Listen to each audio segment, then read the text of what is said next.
Suspense, which is usually heard at this hour on Thursday nights, is taking its customary summer holiday.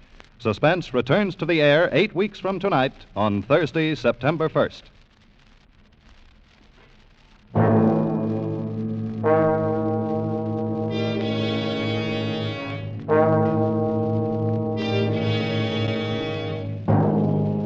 You are drifting on the glossy surface of a burning tropical sea, trapped aboard a flimsy raft, with 3 murderous companions from whom you cannot escape.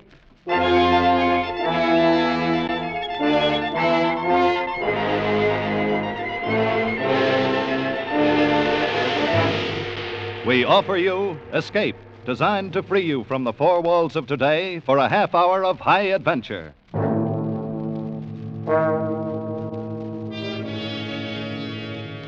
Tonight, we take you to New Caledonia in the South Pacific, not far from the town of Noumea, a French penal colony as notorious as Devil's Island, and a trip that staggers the imagination, as John Russell told it in his gripping tale, The Fourth Man. The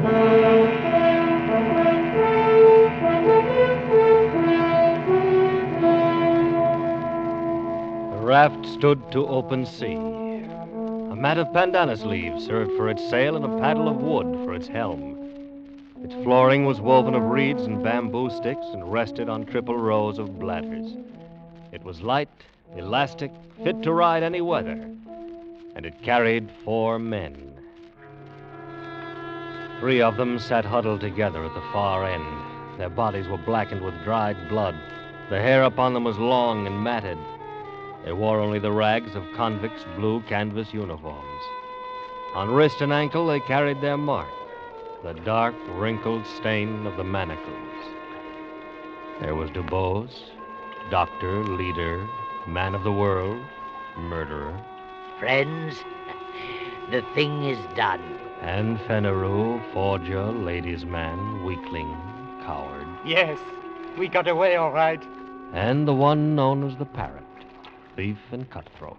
So far, so good. And by way of celebration, gentlemen, may I offer you cigarettes? Cigarettes? Oh, Doctor, you are a marvel, a magician.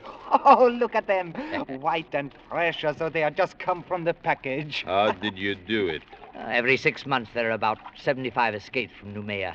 Not more than 1 succeeds. Ours would be that one, I knew.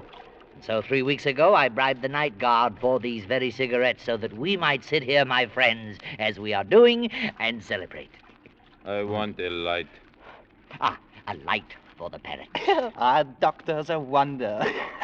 He thinks of everything. He gives us cigarettes, matches, and our freedom. Wait till you've got your 2 feet on the pavement again. That will be the time to talk about freedom. Oh, to wear starched collars again. To stroll with a girl, clean and fresh from her bath, down the Place de la Concorde, the Rue de Suppose Rivoli. we get a storm. It's not the season of storms. Just the same. Suppose we get a storm. Parakeet, my friend, you must not be so impatient. We were convicts back there, festering in oblivion. Now we stand on the rosy threshold of the big round world again. We are men raised from the dead. Suppose we get a storm. You've got the gift for speech, Doctor. But where is the ship that was going to meet us here? This is the day as agreed. It will meet us. This wind will blow us to China if we keep on. We can't lie any closer to shore. Don't forget there's a government launch at Torian.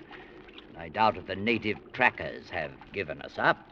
Careful, Parrot. They'll eat you yet. I have heard about that.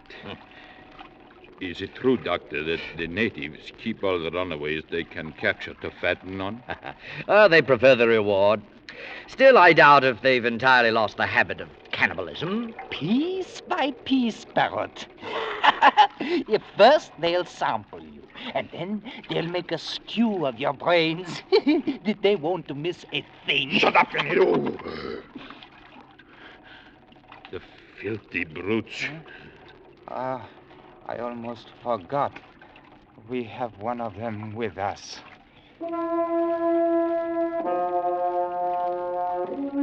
The fourth man was steering the raft.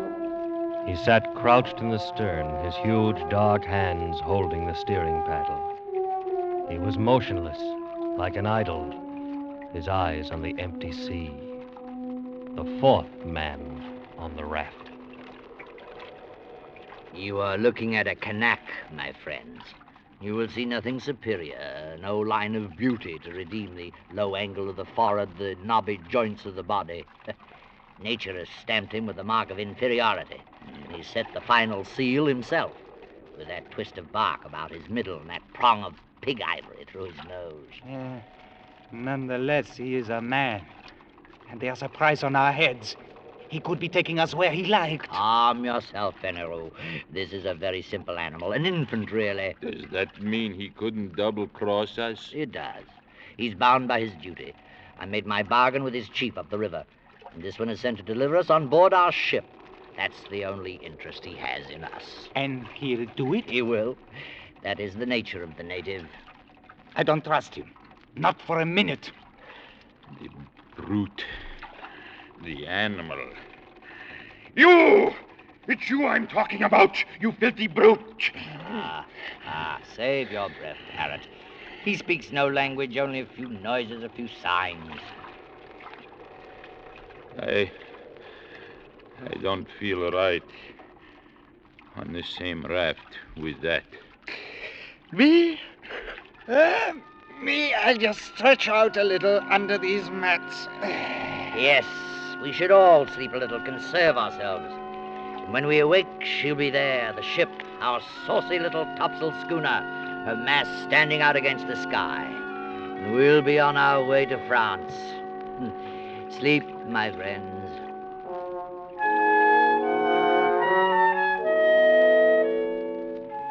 The two younger convicts dozed under the heat of the day, but not Dr. DuBose. He stood once again to sweep the skyline under his shaded hand. His plan had been so careful, so precise. He had counted absolutely on meeting the ship. The small schooner, one of those flitting, half-piratical traders of the Copra Islands that can be hired like cabs in a dark street for any sinister enterprise. But there was no ship, and there was no crossroads where one might sit and wait.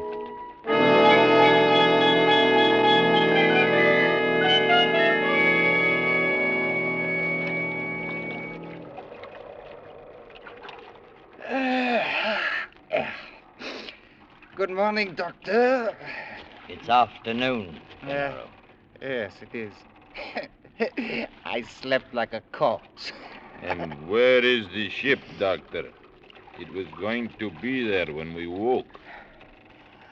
I'm thirsty. Dying with thirst. So are we all, Fenneru. Where's the flask? I am roasted in the sun. We'll have to roast some more. This crew is put on rations. What are you talking about? Where is that water? I have it here. Yes, so you have. You think it is yours? It is ours, Parrot. I want a drink, Doctor. Think a little, Parrot. Now, we have to guard our supplies like reasonable men. We don't know how long we may be floating here. So that's how you talk now. You don't know how long. But you were sure enough when we started. I am still sure the ship will come. She cannot stay for us in one spot. She'll be cruising to and fro until she intercepts us. We must wait. That's good. Wait. And in the meantime, what? Fry here in this heat, our tongues hanging out, while you deal us out drop by drop. Perhaps. No, the man does not live who can feed me with a spoon. Laugh, you scum! But you're in this too, Veneru, with this captain who thinks of everything and still puts to sea without provisions. Go on, laugh again. I wasn't laughing, Parrot. True. A bad piece of work for a captain of runaways. Unless you would die very speedily, we must guard our water. And whose fault is it? Mine. I admit it. What then? Here we are, and here we must stay. We can only do our best with what we have. All right, Doctor. Do your best. Give me a drink. You may have your share, of course. But be warned. When it's gone, don't come to us, to Fenneru and me. What is fair is fair. My drink. Very well.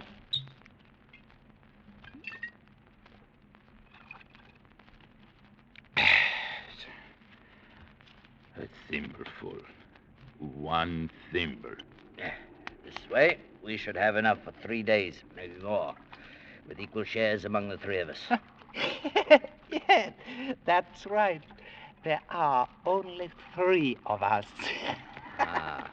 Were you thinking of him, Fenneru, of our pilot? He looks somewhat like us, doesn't he? But his body has never known clothes or his feet shoes. His mind has never known a single thought. Look at us 3, gentlemen. You, Fenneru, a forger. You, Parrot, a thief. I, Dr. Dubose, a murderer. Yet we are civilized men. This is a savage animal. Our provisions are only for men.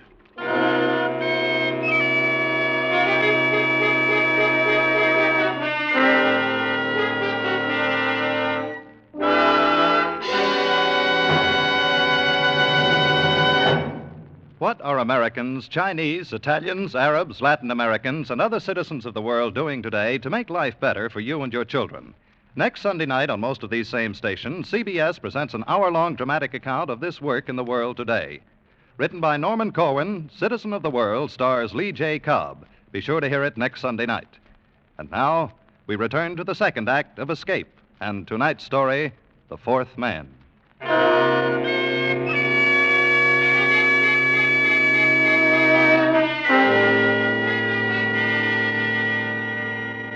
The 3 men awoke to their second day on the raft. They looked and saw the far round horizon, the empty desert of the sea, and their own shadows that slipped slowly before them over its smooth, slow heaving. The land had sunk away from them in the night.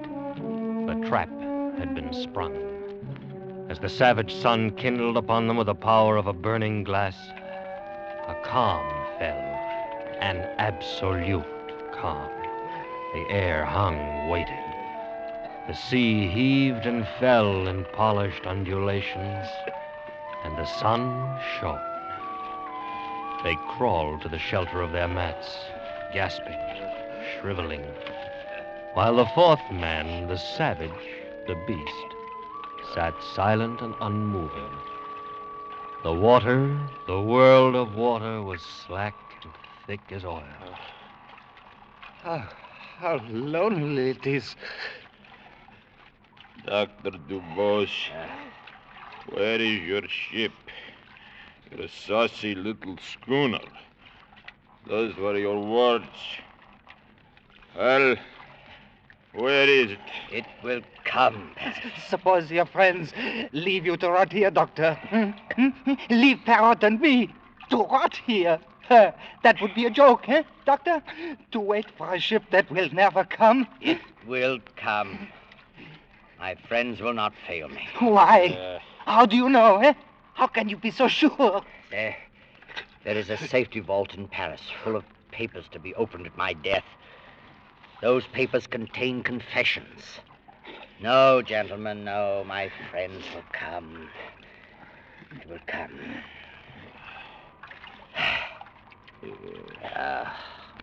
That savage Kanak. Huh? What? He does not join us. He does not look at us. He sits on his heels in the way of the native, with his arms hugging his knees. He sits at the stern, motionless under the shattering sun, gazing out into vacancy. Whenever I raise my eyes, I see nothing else, only this Kanak.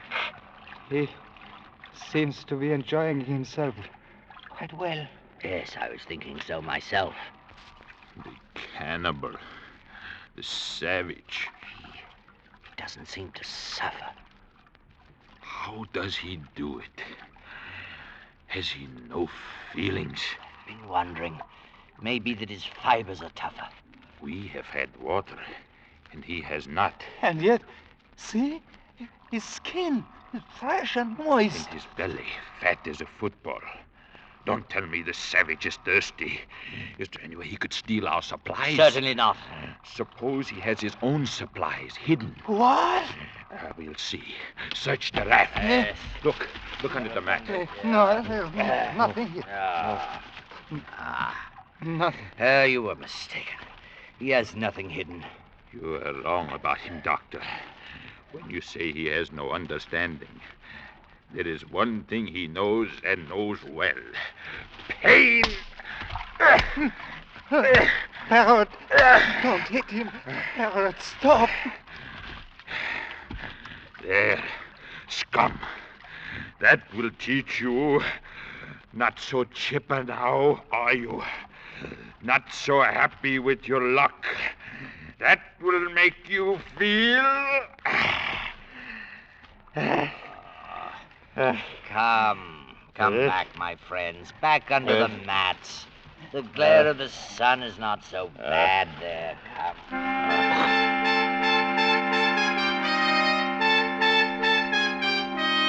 So the days dragged by, the second, the third, and now it was the fourth day. And still there was no breeze, and still there was no ship. Doctor, Yes, what do you stare at? savage. Look at him. Look at us. We are dying. Our powers are ebbing. And him? Naked, wild, brutish. He has yet to give the slightest sign of complaint or weakness. Yes, it's true. Night he stretches out and sleeps. Through those long hours when we wrestle and fight with despair, he sleeps like a child. Then in the morning, he resumes his place aft unchanged, fixed. A growing wonder. Doctor, is this a man or a fiend? A man. It is a man. No, a miracle. No, it is a man. A very poor and wretched example of a man. You'll find no lower type anywhere. Look at his cranial angle, the high ears. Heavy bones of his skull is scarcely above an ape. And what? He has a secret. Secret? But we see him. Every move he makes, every minute. What chance has he for a secret? What kind of secret? Oh, I can't say. Perhaps some method of breathing. Some strange posture he uses to cheat the sensations of the body. Such things are known among primitive peoples. Who knows? Who knows? We can know. We can find out. Ask him? It's useless. He will not tell. Why should he? We scorn him. We give him no share with us. We abuse him. So he falls back on his own expedients. He remains silent as he always has been, as he always will be. He never tells the secrets. They are the means by which he has survived from the depth of time, and by which he yet may survive when all our wisdom is dust. There are a number of ways of learning secrets. I know them all. It'd be useless. He could stand any torture you might invent. You saw how he behaved before. No, that's not the way. Talk. I am tired of all this talk. Kill him and throw him over. Let's be rid of this thing. We gain nothing. Then what do you want? To win. That's what I want. To win. To beat him at the game. For our own sakes. For our own racial pride, we must. To outlast him. To prove to ourselves we are his masters. Be better. Brains by better organization and control. Watch him. Watch him, my friends. So we can trap him. So we can find out and defeat him in the end. Watch. I'll watch you all right. You old windbag. I am not sleeping anymore and leave you alone with that bottle. Bottle. The bottle. I've been meaning to discuss our rations with you. Have you? We're running very short. I'm afraid we must take a cut again. And what are we down to now, Doctor? Half a thimbleful. No. We must keep our wits. I say no. And we'll put it to a vote. You say no, I say yes. Fenneru. Yes. Yes. Anything but give me mine now. Then it's a half thimbleful for Monsieur Fenneru. Your share, Fenneru.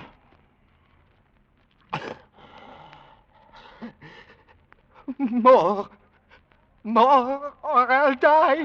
No. More. No more today. You must. Doctor! I said no more today. Look! A ship! A ship! At last! Where is it? Doctor! The bottle. Yes, the bottle. He's drinking. Yeah, look at him. You killed him with that oar. What about the bottle? There's some left. You caught him just in time. And you caught the bottle just in time. It seems I did. And there is no ship. There will be no ship. We are done.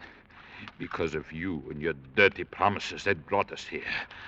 Doctor, liar, fool. Don't come any closer, unless you want this bottle broken over your head. No, I wouldn't want that. Just think, Parrot, why should you and I fight? We can see this trouble through and win yet. Yes. This weather can't last forever. Now, besides, there will be only two of us to divide the water now. Yes. It is true, isn't it? Yes. Fenneru kindly leaves us his share, an inheritance. All right. I take mine now. My share. Right now, if you please. Later we will see. So be it. Here. Your share. Many thanks. And now, Fenneru's share. To me, please. As you say. And now, another good doctor. 3. Now, that's enough, Parrot. No, doctor. Is not enough. Now I take the rest. Parrot! Stop! My arm! Your arm, I'll kill you if you don't.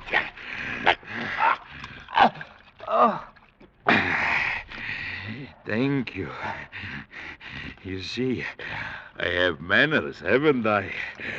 And I have wisdom, too. Because I fooled a very wise man. I toast you, Doctor.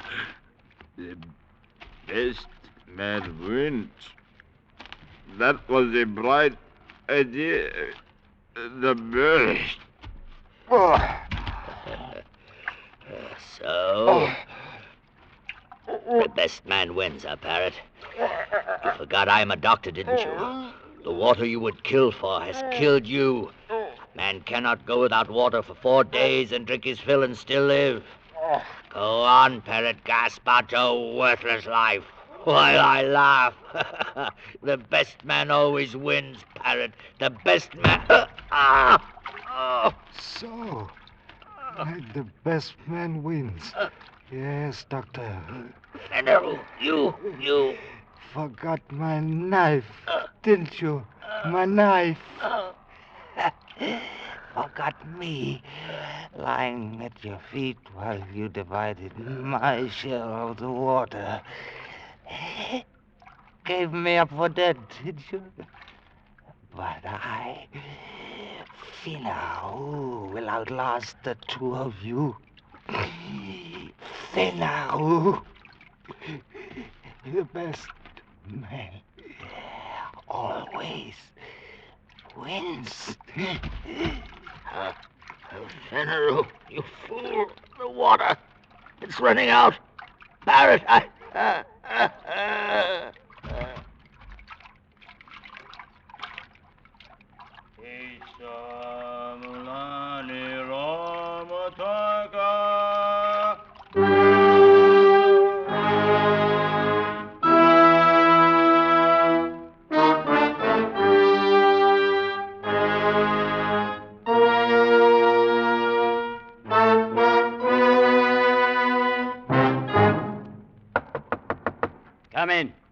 Come in.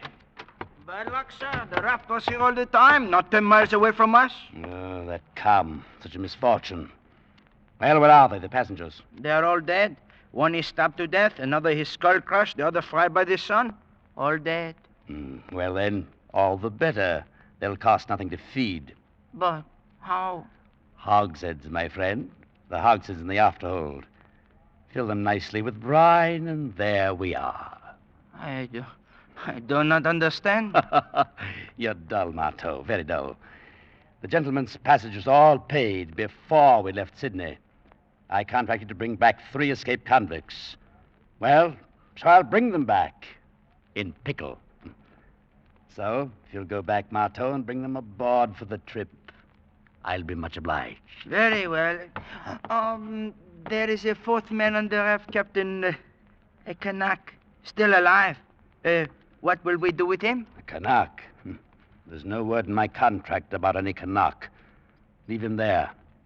He's only a savage.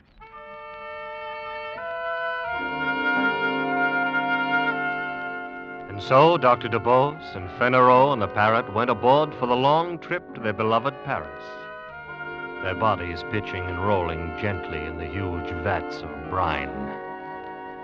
On the raft, the 4th man raised his head slightly as a wind freshened from the west. He watched until the schooner turned, shaping away for Australia. Then he spread his sail of pandanus leaves and headed the raft eastward, back toward New Caledonia, back toward home. Feeling somewhat dry after his exertion, the native plucked a hollow reed at random from the rushes on his raft. Slowly, lazily, he stretched himself at full length in his accustomed place at the stern. He thrust the reed down into one of the bladders underneath the raft and drank his fill of sweet water. He had a dozen such storage bladders remaining, built into the floats at intervals above the waterline, quite enough to last him safely home.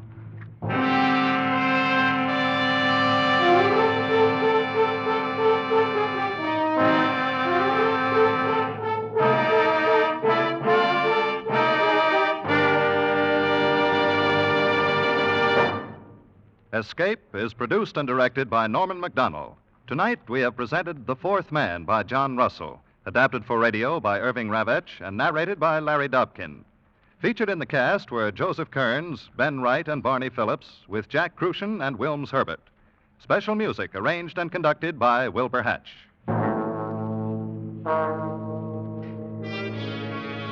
Next week, You are deep in the remote hill country of Afghan, face to face with the fierce Pathan warriors, trapped into a hopeless fight from which there seems no escape.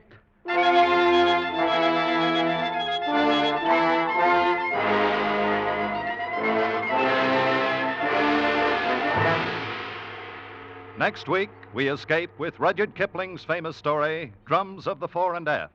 Be sure to tune in at this same time next week when once again we offer you Escape.